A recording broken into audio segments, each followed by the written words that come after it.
Hello students, আজকে এই ভিডিওতে আলোচনা করব তোমরা যারা উচ্চ মাধ্যমিক পরীক্ষা দিচ্ছ, জিওগ্রাফি যাদের রয়েছে, থিওরি পরীক্ষা হয়ে গেলেই তোমাদের মার্চে প্র্যাকটিক্যাল পরীক্ষা হবে। তোমাদের প্র্যাকটিক্যাল একটা বিষয় রয়েছে, সেটা হলো প্রিজমেটিক কম্পাস সার্ভে। তো প্রিজমেটিক কম্পাস দিয়ে তুমি ইনস্ট্রুমেন্টের সাহায্যে ডেটা তো কালেক্ট করে নিলে, এবারে সেটাকে যেহেতু তুমি ট্র্যাভার্সিং পদ্ধতিতে ডেটা কালেক্ট করেছো, তোমাকে খাতাতেও সেইভাবে আঁকতে হবে এবং সেটা আঁকতে গিয়ে কিছু এরার বেরোবে, সেইটা আবার বাউডিজ মেথডে এরারটা সলভ করতে হবে। ঠিক আছে? তো আজকে এই ভিডিওতে আমি দেখাবো একটা ডেটা রয়েছে, সেই ডেটাকে তুমি কিভাবে ক্যালকুলেট করবে, ক্যালকুলেট করার পর ড্র করবে, ড্র করার পর যে এরারটা আসবে সেই এরারটা তুমি কিভাবে বাউডেজ মেথডে সলভ করবে। এখানে আমি 4টে স্টেশন, 4টে ট্র্যাভার্স লাইন, তাদের নির্দিষ্ট লেংথ আর সম্মুখ দিগাংশ মানে যেটাকে বলা হয় ফোর সাইড বিয়ারিং, আর পশ্চাৎ দিগাংশ মানে ব্যাক সাইড বিয়ারিং আমি নিয়েছি। তো চলো তাহলে আঁকাটা দেখে নেওয়া যাক। তোমরা অবশ্যই চ্যানেলটা সাবস্ক্রাইব করো এবং শেয়ার করো। এবার স্টুডেন্টস দেখে নাও, তুমি যখন ক্যালকুলেশন করবে, ক্যালকুলেশনের জন্য তুমি টেবিলটা কিভাবে করবে। একটু আগে কি দেখলে, তুমি যখন ফিল্ড থেকে ডেটা কালেক্ট করছো তখন কি রকম টেবিল রাখবে। বা আমি তোমাদের একটা কথা বলবো, প্রিজমেটিক কম্পাস তো তোমাদের আসবেই, হয়তো একটা সেটে এলো বা আর একটা সেটে স্লাইড ক্যালিপার এলো, যাই হোক, যদি প্রিজমেটিক কম্পাস তোমাদের সেটে আসে, আমি বলবো তোমরা একেবারে এই ক্যালকুলেশনের জন্য যে টেবিলটা, এই ট্যাবুলেশনটাই তোমরা রেডি করবে, বুঝলে? তাহলে তোমাদের সুবিধা হবে, আলাদা করে আর ওই র ডেটার জন্য টেবিল করতে হবে না, এতে সময় নষ্ট হবে। কেমন? দেখো, এখানে স্টেশন থাকবে, লাইন থাকবে, ভূমি দূরত্ব যেটা তুমি ফিল্ড থেকে নেবে সেটা। এবারে তাকে তো একটা স্কেলে ফেলতে হবে, আমি এখানে 1 সেন্টিমিটারে 2 মিটার নিয়েছি। তা আর ফিল্ড থেকে তুমি ফরওয়ার্ড বিয়ারিং মানে সম্মুখ দিগাংশ আর পশ্চাৎ দিগাংশ নেবে। এবারে তোমাকে ক্লাসরুমে এসে বাকি কাজগুলো করতে হবে। তো চলো তাহলে দেখে নেওয়া যাক। এবারে ক্যালকুলেশন করার জন্য আমাদের প্রথমেই যেটা করতে হবে, এই যে পার্থক্য দেখতে পাচ্ছ, কী রকম পার্থক্য না, আমার সম্মুখ দিগাংশ আর পশ্চাৎ দিগাংশকে বিয়োগ করে যেটা বেরোবে আমি সেইটা এখানে লিখব। যেমন ধরো, এখানে সম্মুখ দিগাংশ রয়েছে 213 ডিগ্রি 30 মিনিট। এই ডিগ্রির বাটনটাই তোমরা যদি দুবার প্রেস করো তাহলে দেখতে পাচ্ছ তো? হ্যাঁ, তাহলে দেখবে ওটাই ডিগ্রি এবং ওটাই মিনিট। মাইনাস 34 ডিগ্রি 30 মিনিট কত হয়েছে দেখে নাও, ভালো করে দেখো। 179 ডিগ্রি 0 মিনিট 0 সেকেন্ড। তাহলে এখানে আমি তাই লিখব, 179 ডিগ্রি 0 মিনিট 0 সেকেন্ড। ঠিক একই রকমভাবে আমি বাকি লাইন, যেমন মনে করো বিসি, সিডি আর ডি এর ডিফারেন্সগুলো মানে সম্মুখ আর পশ্চাৎ দিগাংশের পার্থক্যটা ক্যালকুলেট করে নেব। দেখে নাও স্টুডেন্টস, তাহলে পার্থক্যগুলো আমি ক্যালকুলেট করে ফেললাম। এইবারে আমাদের নেক্সট কলামে যেটা করতে হবে সেটা হলো আমার এরার তাহলে কতটা বেরিয়েছে সেটা কিভাবে বার করব। যেটা ডিফারেন্স হয়েছে তার সাথে 180 ডিগ্রি আমি বিয়োগ দেব। এবার ধরো 180 ডিগ্রি বিয়োগ দেওয়ার পরে আমার ধরো মাইনাসে বেরোলো, মাইনাসে আসতেই পারে, যেটা মাইনাসে আসবে যে ডিজিটটা সেটা আমি মাইনাসে রাখবো, যেটা মাইনাসে আসবে না সেটা আমি প্লাসে রাখবো। যেমন মনে করো প্রথম যে এবি লাইনের যে বিয়ারিং 179 ডিগ্রি, যেহেতু মিনিট আর সেকেন্ড 00 আছে বলে আমি আর জিরোটা রাখছি না, মাইনাস 180 ডিগ্রি। দেখো কত হচ্ছে না, 1 ডিগ্রি ডিফারেন্স, এবং সেটা কিন্তু অবশ্যই মাইনাসে। পরেরটা ঠিক একই রকমভাবে 174 ডিগ্রি 45 মিনিট 0 সেকেন্ডের সাথে 180 ডিগ্রি বিয়োগ দেব, এবং বাকি সিডি এবং ডিএ লাইনেও আমি এইভাবে এরারগুলো ক্যালকুলেট করে নিই। দেখো, আমি 4টে রেডিয়েটিং লাইনের এরারগুলো ক্যালকুলেট করে ফেললাম। পরেরটা আমায় কি করতে হবে, এরার ডিস্ট্রিবিউশন করতে হবে, অর্থাৎ আমার যে এরারটা রয়েছে সেটার হাফ করতে হবে। তার ফর্মুলা কি, ক্যাপিটাল ই ডিভাইডেড বাই 2। অর্থাৎ ধরো প্রথম যে এরারটা আমার রয়েছে -1 ডিগ্রি, -1 ডিগ্রি আমরা জানি সেটাকে ডিভাইড করলে মানে হাফ হয় বা 0.5 হয়। তার মানে এখানে কত হচ্ছে তোমরা দেখে নাও, 0 ডিগ্রি 30 মিনিট 0 সেকেন্ড। ঠিক আছে, ঠিক একই রকমভাবে বাকি বিসি, সিডি এবং ডিএ লাইনেরও আমি হাফ এরার বা এরার ডিস্ট্রিবিউশন সেগুলো ক্যালকুলেট করে নিচ্ছি। আমি এগুলো ক্যালকুলেট করি, তোমরা কিন্তু ঝটপট চ্যানেলটা সাবস্ক্রাইব করে নাও। কেমন, দেখে নাও স্টুডেন্টস। আমার তাহলে এখানে অর্ধ ত্রুটি বা হাফ এরার বা এরার ডিস্ট্রিবিউশনটা কমপ্লিট হয়ে গেল। এবারে আমাকে এটা কারেক্টেড বিয়ারিং ক্যালকুলেট করতে হবে বা সংশোধিত দিগংশ ক্যালকুলেট করতে হবে। সেটা আমি কি করে করব? এই যে আমার হাফ এরার বেরিয়েছে, হাফ এরারের সাথে আমার অবজার্ভড যে বিয়ারিং, মানে তুমি ফিল্ড থেকে যে ডেটাটা নিয়ে এসেছো, কেমন, সেই অবজার্ভড বিয়ারিংয়ের ফরওয়ার্ড মানে সম্মুখ এবং পশ্চাৎ দুটোর মধ্যে এরারটাকে আমার ডিস্ট্রিবিউট করে দিতে হবে। কি করব? আমি যদি দেখি যে আমার অবজার্ভড বিয়ারিংয়ের একটা বিয়ারিং বেশি একটা কম, তাহলে হাফ এরার যেটা বেরিয়েছে, মন দিয়ে শুনবে, তার সাথে যেটা কম আছে সেটা যোগ করে দেব, আর যেটা বেশি আছে সেটা মাইনাস করব। এখানে এই যে আমি মাইনাস সিম্বলগুলো রেখেছি, এইগুলো নিয়ে অত ভাবতে হবে না। তুমি চাইলে এগুলো রাখতেও পারো, নাও রাখতে পারো, ঠিক আছে, কিন্তু এরারের ক্ষেত্রে প্লাস মাইনাসগুলো রাখবে। তাহলে তাই করি। মনে করো কি বললাম, এখানে 213 ডিগ্রি 30 মিনিট ছিল আমার অবজার্ভড সম্মুখ দিগংশ, আর 34 ডিগ্রি 30 মিনিট ছিল আমার অবজার্ভড ব্যাকওয়ার্ড বিয়ারিং বিবি। তাহলে এই যেটা হাফ এরার হয়েছে -0 ডিগ্রি 30 মিনিট, এইটা তাহলে কি করি, যেটা বেশি আছে তার সাথে মাইনাস করি, আর যেটা কম আছে তার সাথে প্লাস করে দিই। দেখো এখানে কি করলাম, আমি 213 ডিগ্রি 30 মিনিটের সাথে 0 ডিগ্রি 30 মিনিট বিয়োগ দিয়ে পেলাম 213 ডিগ্রি 0 মিনিট 0 সেকেন্ড। আর এই যে ছিল অবজার্ভ বিয়ারিংয়ের পশ্চাৎ দিগাংশ 34 ডিগ্রি 30 মিনিট, তার সাথে আমি 0 ডিগ্রি 30 মিনিট মানে অর্ধ ত্রুটির এটা যোগ করে পেলাম 35 ডিগ্রি 0 মিনিট। ঠিক একই রকমভাবে ধরো পরেরটা অবজার্ভড বিয়ারিং কত আছে, একটাই আছে তোমার 297 ডিগ্রি 15 মিনিট, আর পশ্চাৎ আছে 122 ডিগ্রি 30 মিনিট। তুমি এখানেও করতে পারো কি, যেটা বেশি রয়েছে তার সাথে 2 ডিগ্রি 37 মিনিট 30 সেকেন্ড কমিয়ে দাও, আর যেটা কম রয়েছে তার সাথে 2 ডিগ্রি 37 মিনিট 30 সেকেন্ড বাড়িয়ে দাও। তাহলে এইভাবে কমিয়ে বাড়িয়ে আমি যেটা আমার কারেক্টেড বিয়ারিং তার সম্মুখে পেলাম 294 ডিগ্রি 37 মিনিট 30 সেকেন্ড, আর পশ্চাতে পেলাম 125 ডিগ্রি 7 মিনিট 30 সেকেন্ড। এবারে দেখো সিডি লাইনে দেখো 30 ডিগ্রি 0 মিনিট, ঠিক আছে, তার মানে এটা বেশ কম রয়েছে। আর পশ্চাতে রয়েছে 208 ডিগ্রি 45 মিনিট অবজার্ভডে। তো সেক্ষেত্রে কি করবে, তোমার তুমি এই হাফ এরারটা 30 ডিগ্রি 0 মিনিট 0 সেকেন্ডের সাথে অ্যাড করে দাও, আর 208 ডিগ্রি 45 মিনিটের সাথে বিয়োগ দিয়ে দাও। দেখতে পাচ্ছ, তাহলে হলো 30 ডিগ্রি 37 মিনিট 30 সেকেন্ড, আর বিয়োগ দেওয়াতে হাফ এরার যেটা অর্ধ ত্রুটি বিয়োগ দেওয়াতে হয়েছে 208 ডিগ্রি 7 মিনিট 30 সেকেন্ড। এবারে দেখো লাস্ট যে লাইনটা ডিএ যে রেডিয়েটিং লাইনটা রয়েছে তার অবজার্ভড বিয়ারিং সম্মুখে রয়েছে 116 ডিগ্রি, পশ্চাতে রয়েছে 293 ডিগ্রি, আর এরার বেরিয়েছে হাফ এরার বেরিয়েছে 1 ডিগ্রি 30 মিনিট। তো তাহলে যে বেশি আছে তার সাথে বিয়োগ দেবো, যে কম আছে তার সাথে যোগ দেব। ঠিক আছে, তাহলে এই হলো আমার টোটাল ক্যালকুলেশন। তোমরাও পরীক্ষায় ঠিক এইভাবে ক্যালকুলেশনটা করবে। কেমন? তো চলো এবারে ড্রয়িংটা কিভাবে হবে সেটা দেখে নেওয়া যাক। এখানে ড্রয়িংয়ের জন্য আমার লাগবে divider, scale, pencil, set square আর প্রট্রেক্টর। কেমন? আমি প্রথমে খাতার মাঝ বরাবর একটা জায়গাতে, ঠিক এরকম একটা জায়গা বরাবর কি করব, একটা লম্বা লাইন আমি পারপেন্ডিকুলার ড্র করব। ড্র করে এখানে লিখব এন।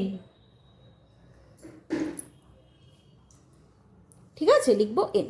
তোমরা দেখতে পাচ্ছ নাকি আমি আর একটু জুম করবো? আমি একটু জুম করি, তাহলে তোমাদের দেখতে এবং বুঝতে সুবিধা হবে। এবারে কি করব, এখানে যেখানে আমি এনটা লিখেছি, লম্বা দাগটা টেনেছি, সেখানে আমি কি করব, প্রট্রাক্টরটা বসাবো।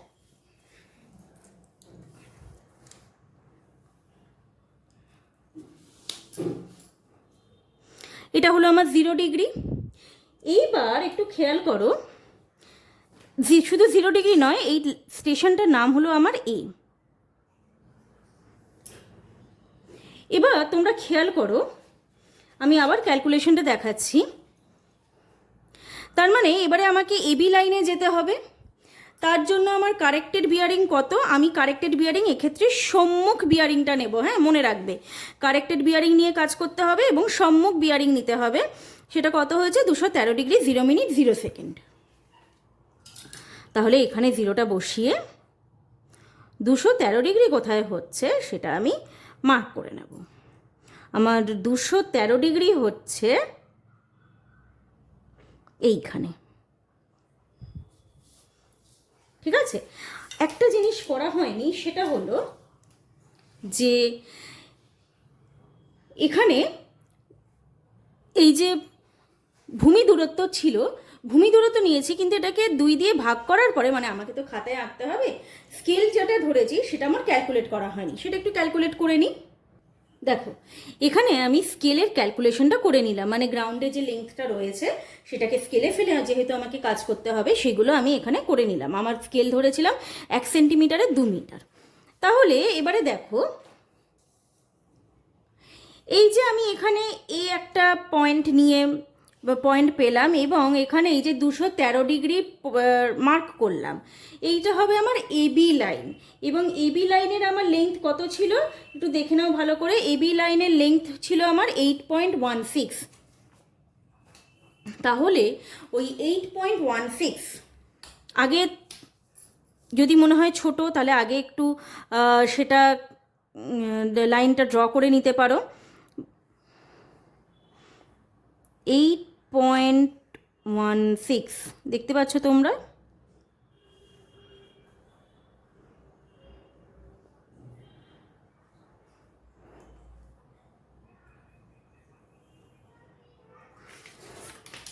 ঠিক আছে, এইটা হলো আমার বি, এই হলো আমার এবি লাইন।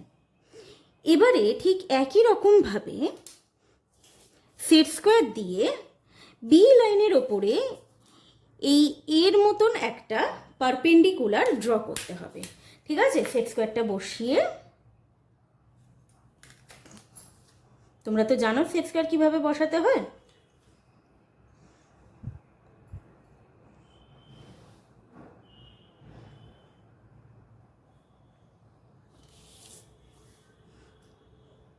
বি এর ওপর একটা নর্থ। এবারে এবি লাইন পেয়ে গেছি। বিসি লাইনের আমার সম্মুখ বিয়ারিং ছিল 294 ডিগ্রি 37 মিনিট। তোমরা পারলে আরেকবার মানে পেছনে গিয়ে, ভিডিওর পেছনে গিয়ে আমার ক্যালকুলেশনগুলো দেখে নিতে পারো, বা ঠিক আছে আমি তোমাদের সুবিধার জন্য দেখাচ্ছি। দেখো, বিসি লাইনের সম্মুখ বিয়ারিং ছিল সংশোধিত, যেটা 294 ডিগ্রি 37 মিনিট 30 সেকেন্ড। তো আঁকার সুবিধার জন্য জাস্ট 294 ডিগ্রিটাই তুমি নেবে, তো ফ্র্যাকশানে যাওয়ার দরকার নেই।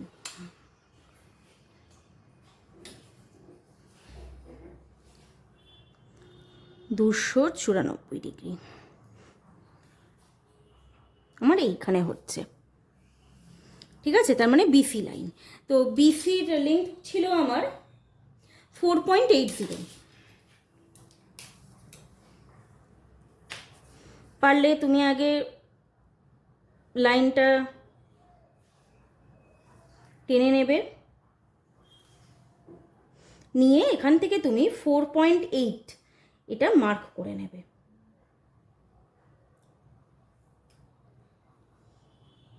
এই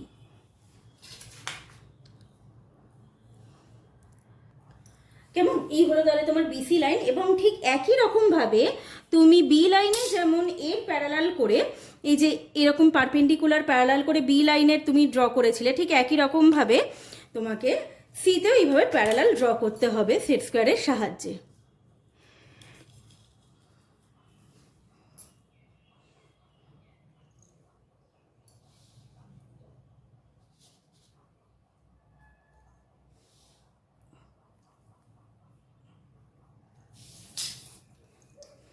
ঠিক আছে, তাহলে এটাও হলো তোমার এন।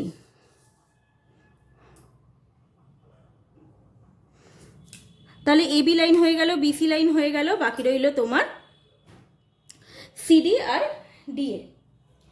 সিডি লাইনের অবজেক্ট বিয়ারিং ছিল 30 ডিগ্রি 37 মিনিট। তাহলে এখানে আমি আবার 0 বসাবো, 0টা বসিয়ে 30 ডিগ্রি 37 মিনিট অর্থাৎ এইখানে হচ্ছে, কেমন? তো তার লেন্থ ছিল 7.65। আমি আগে এটা জয়েন করি স্কেল দিয়ে, তারপরে লেন্থটা কেটে নেব।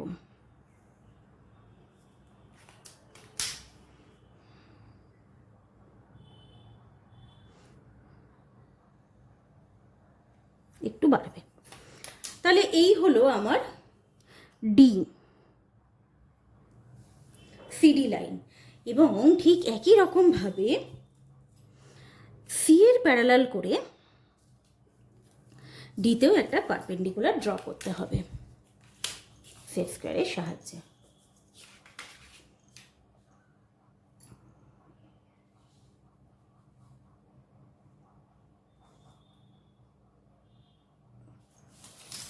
হলো,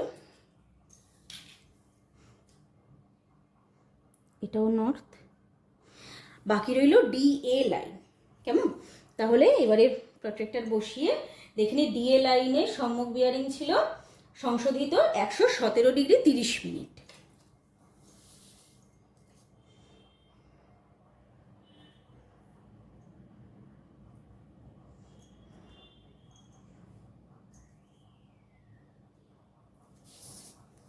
সেটা হচ্ছে এখানে।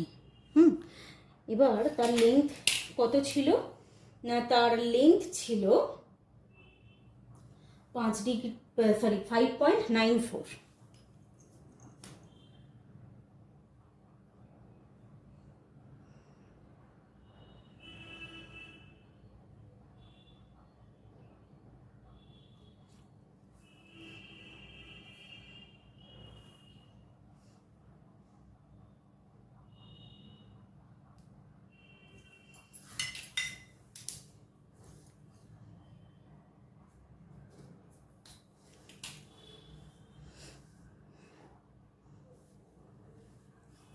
দেখো, তাহলে এই হলো ডিএ লাইন, কিন্তু প্রপার এ আর ডি কিন্তু একসাথে জয়েন করেনি, এরার রয়ে গেছে, তাই না? তো সেই এরারটা আমি এখানে নাম দিলাম এ ড্যাশ।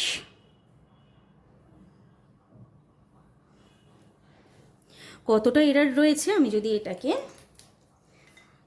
এ ড্যাশের সাথে জয়েন করি ডটেড লাইনে, আমার এতটা এরার রয়েছে। এই এরারটা আমাকে মেটাতে হবে। সেই এরার মেটানোর জন্য আমার উল্লেখযোগ্য যে পদ্ধতি, মানে পরীক্ষায় তোমাদের সিলেবাসেও রয়েছে, সেটা হলো বাউডিচ মেথড। বাউডিচ মেথড করার জন্য কি করতে হবে আমাকে দেখে নাও তোমরা ভালো করে। যদি আমার ভিডিও একটু টিল্টেডও হয়ে থাকে, তোমরা তোমাদের সুবিধা মতন একটু দেখে নিও।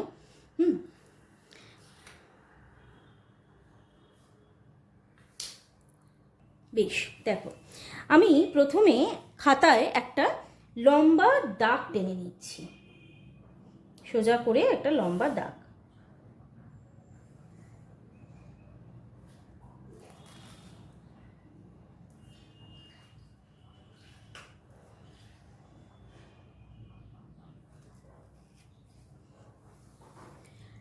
ঠিক আছে? আচ্ছা, এবি লাইনে আমার ক্যালকুলেশনের পরে লেন্থ কত ছিল? 8.16। সেইটা আমি এখানে মেজার করে নেব।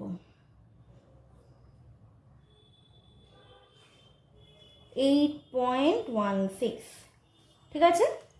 তাহলে দেখে নাও, এটা হলো এ, এটা হলো বি।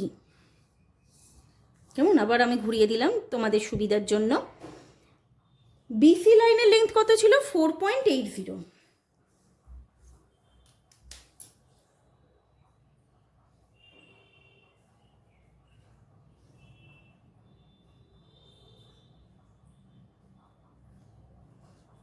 এটা হলো সি। সিডি লাইনের লেন্থ কত ছিল? 7.65।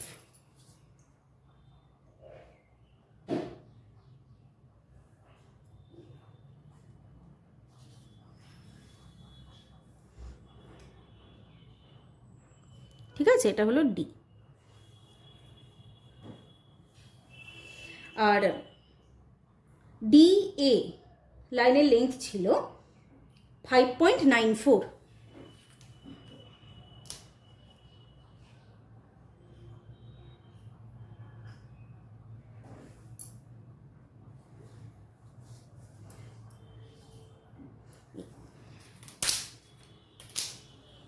ঠিক আছে, এবারে দেখো আমার ডিভাইডার লাগবে, আমি বলেই দিয়েছিলাম। ডিভাইডারের সাহায্যে কি করবে, এই যে এ ড্যাশ যতটা আমার এরার হয়েছে সেটা ডিভাইডারে তুমি মেপে নেবে।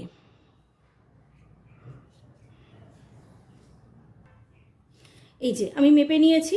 এবারে কি করবে, এই যে তোমার এখানে এ যে পয়েন্টটা রয়েছে সেখান থেকে তুমি এ থেকে আগে একটু লম্বা একটা দাগ পারপেন্ডিকুলার একটা টানবে, নাহলে পুরো ডিভাইডার বসালে কি হবে, ডিভাইডার বসিয়ে করতে গেলে বেঁকে যেতে পারে, তারপরে এক্সট্রা লাইন না হয় মুছে দেবে।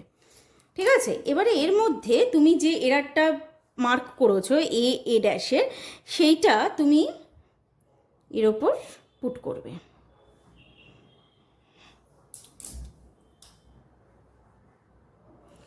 ঠিক আছে, এটা হলো এ ড্যাশ।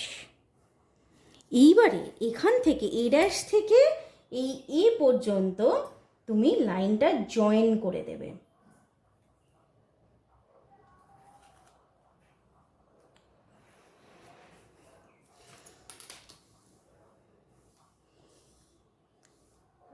দেখতে পেলে, লাইনটা জয়েন করে দেবে। এবারে কি করবে তুমি, এই যে এ ড্যাশ যা হয়েছে, যেটা হয়েছে ডি থেকে একটা তুমি সেট স্কোয়ারের সাহায্যে একটা পারপেন্ডিকুলার লাইন ড্র করবে।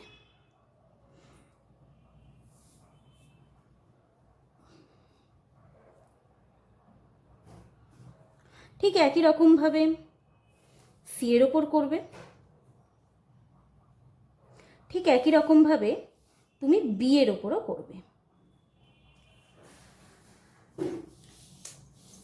হলো, এই যেগুলো হয়ে গেল, এবারে এগুলো তুমি নাম দাও। এটা হলো ডি ড্যাশ, এটা হলো সি ড্যাশ, এটা হলো বি ড্যাশ। আমি তো এ ড্যাশের এরারটা পেয়েছিলাম। এবারে আমাকে কি করতে হবে, ডিভাইডারের সাহায্যে এবারে আমাকে, সরি ডিভাইডার নয়, আমাকে আমার এই যে এবারে এ থেকে বি ড্যাশ পর্যন্ত আমাকে লাইনগুলো জয়েন করতে হবে, এরারগুলো জয়েন করতে হবে।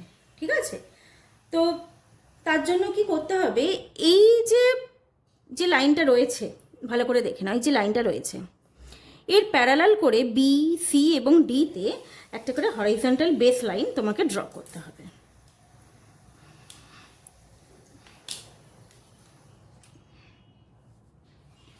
ঠিক আছে, কারণ বেস লাইন না পেলে তুমি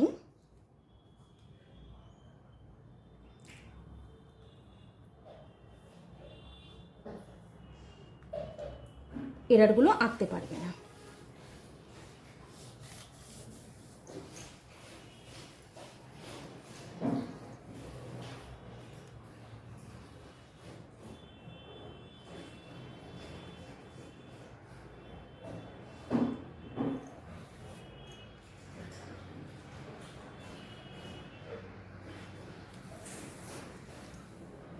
হলো, এবারে এই যে বাউডিচ মেথডের যে ড্রয়িংটা তুমি নিচে করেছো, ডি ড্যাশ,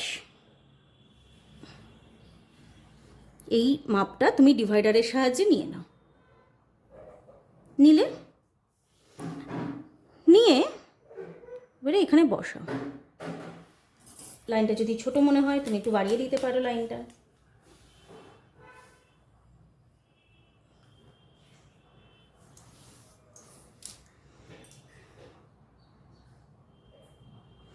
ডি ডি ড্যাশে বসালে।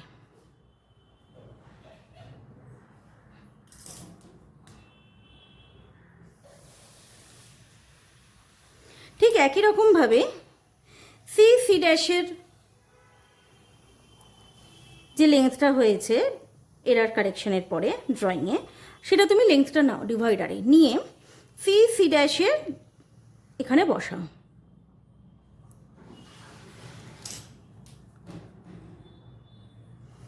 কেমন?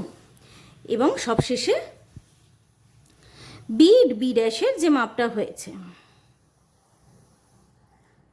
ডিভাইডারে নিয়ে এখানে বসাও।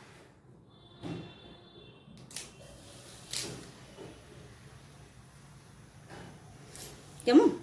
এইবারে তুমি জয়েন করবে। কিভাবে জয়েন করবে? কোথা থেকে জয়েন করবে?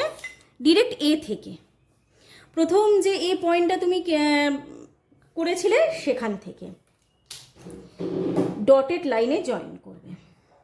দেখো, এ থেকে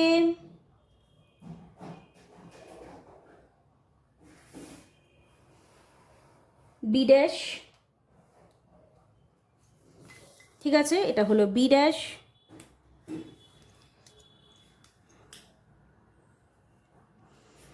বি ড্যাশ থেকে সি ড্যাশ,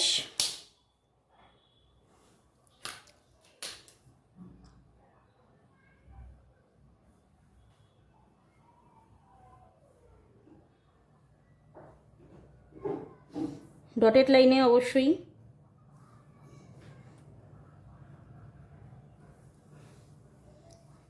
সি ড্যাশ থেকে ডি ড্যাশ,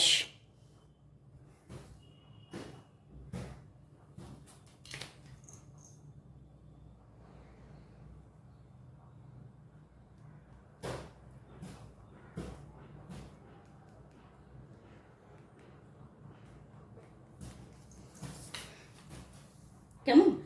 এবং সব শেষে ডি ড্যাশ থেকে এ, এ ড্যাশে নয় কিন্তু, ডি ড্যাশ থেকে এ।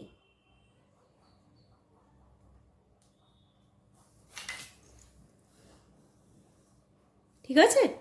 তাহলে এই হলো তোমার ট্র্যাভার্সিং, ক্লোজ ট্র্যাভার্সিং থ্রু বাউডিচ মেথড।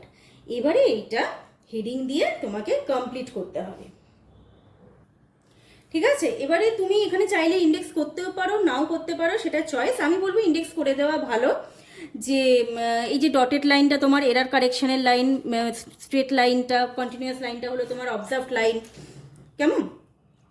এইভাবে তুমি এরা মানে এটা দেখিয়ে দিতে পারো। আর হ্যাঁ, অবশ্যই স্কেলটা দেখিয়ে দেবে। এখানে তোমার স্কেল যা ধরেছো যে 1 সেন্টিমিটার ইকুয়াল টু 2 মিটার, সেটাও কিন্তু এখানে তুমি মেনশন করে দেবে। কেমন করে? তাহলে তোমার কাজটা কমপ্লিট হবে। কেমন লাগলো ভিডিওটা অবশ্যই জানাবে। যদি কোনো অসুবিধা হয়ে থাকে আমাকে কমেন্ট করবে, আমি বুঝিয়ে দেব। দেখা হচ্ছে পরের ভিডিওতে। All the best.